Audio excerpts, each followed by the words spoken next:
اللي هي الاسم. نمبر 2 verb اللي هي الفعل.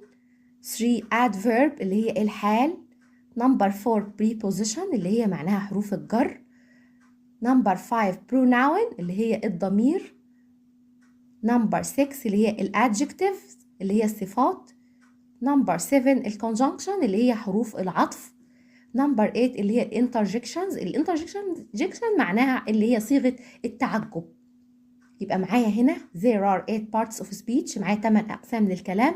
أول حاجة noun هنتكلم عنها النهاردة معايا في كل جزئية من الأقسام الكلام اللي احنا قلنا عليهم 8 أقسام للكلام، هنتكلم عن كل واحدة بالتفصيل ومع الأمثلة عشان نفهم بالظبط إيه هي أقسام الكلام. يعني من الآخر الجملة معايا بتتكون من إيه؟ فاعل، فعل، اسم، حرف جر، حرف عطف. هي دي معنى كلمة أقسام الكلام. تعالوا نشوف مع بعض، هنفهم أكتر بالأمثلة. تعالوا نشوف نمبر 1 هنتكلم عن noun. noun دي معناها